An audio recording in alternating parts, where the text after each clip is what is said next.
Answers with Ken Ham. Today's question, what is the only answer to racism?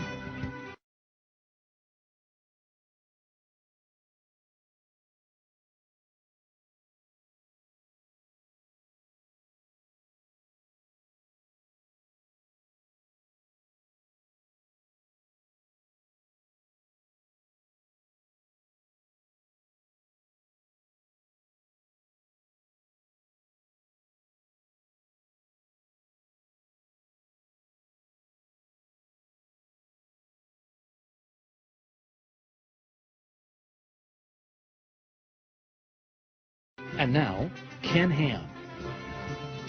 In Australia, we have an indigenous people called the Australian Aborigines.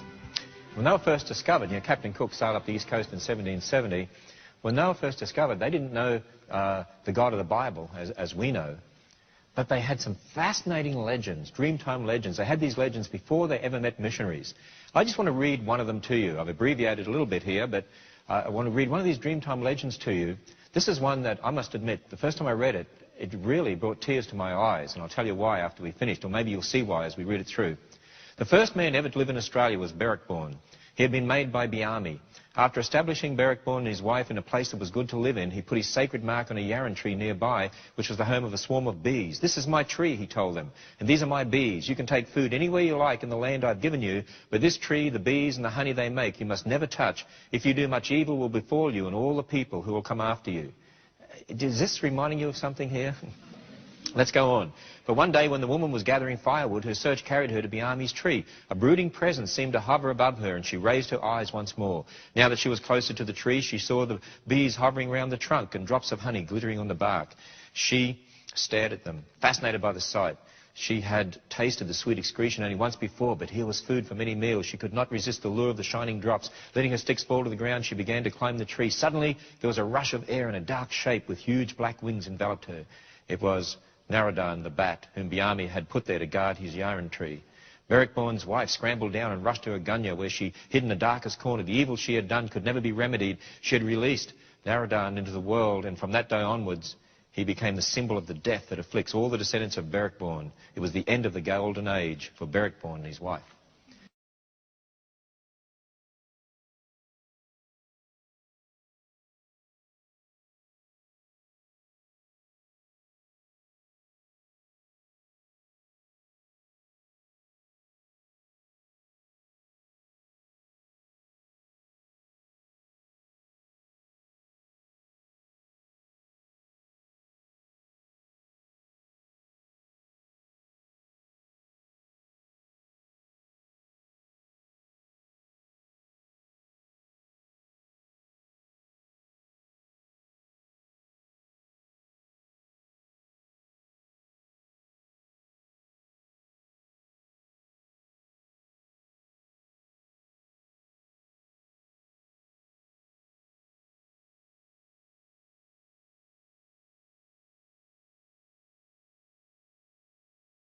You know, one of the reasons that particular story that I read to you brought tears to my eyes when I first read it was a recognition of the fact that the Australian Aborigines once had the truth about creation, the truth about the fall, but they've changed that story. They've handed it down, but the real record is in the Bible.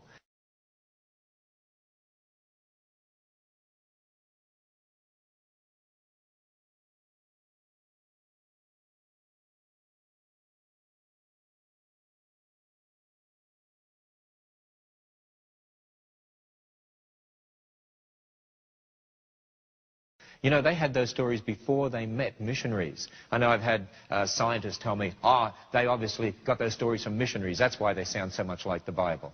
Well, that can't be right, because you see, the stories they have start from the time of the Tower of Babel and go back through the flood, back to creation. Whereas if missionaries were preaching to them, they'd be telling them about Jesus, and you don't see those sorts of things in their Dreamtime legends. No, it makes much more sense that they had these stories, they handed them down, but they changed them. And the real record is in the Bible.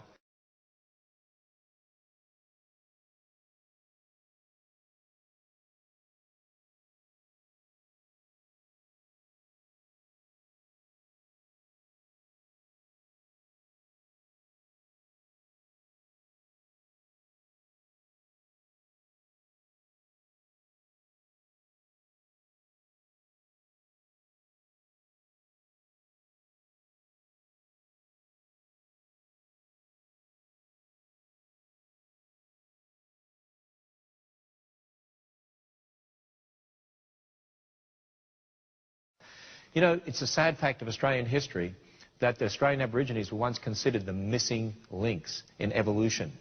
Now why was that so? I mean, that's terrible. Well, Charles Darwin wrote a book, and the title of the book was this: "In the Origin of Species by Means of Natural Selection, or the Preservation of Favoured Races in the Struggle for Life."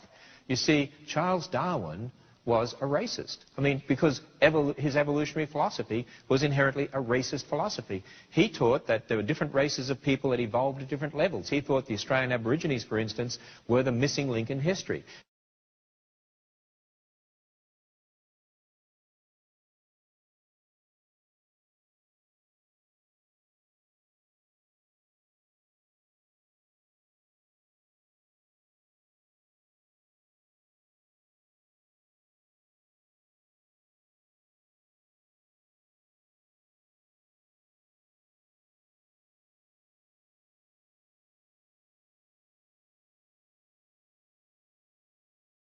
Now, don't get me wrong, there were racist attitudes before Darwin, but like Stephen Gould said, and Stephen Gould is one of the world's leading evolutionary spokespersons from Harvard University, he said this: "Biological arguments for racism may have been common before 1850, but they increased by orders of magnitude following the acceptance of evolutionary theory."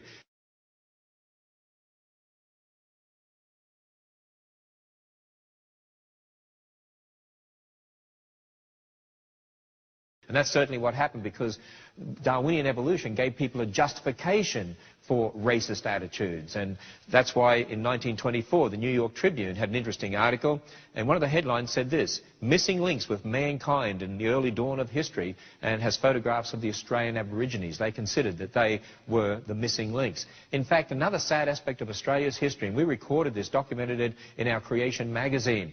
So there were scientists from Germany, from England, who came over to Australia or sent people to Australia. They hunted down the Aborigines, they treated them like animals, herded them over cliffs or herded them into swamps and shot them and boiled up their skulls and skinned them so they could have specimens for museums around the world.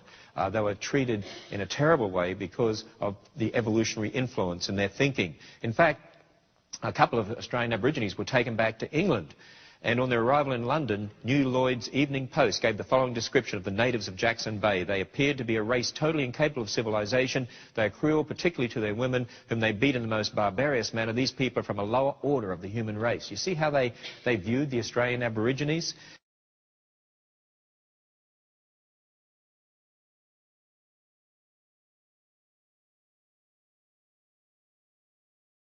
In fact, when one of them died, his body was dug up from its grave under St John's Anglican Church in Kent and stolen by Charles Darwin's grandfather to be stuffed and exhibited at the Royal College of Surgeons. And it's also a true fact of Australia's history that they estimate 5,000 to 10,000 graves were dug up and skeletons, body parts sent to museums around the world, all in the name of evolution.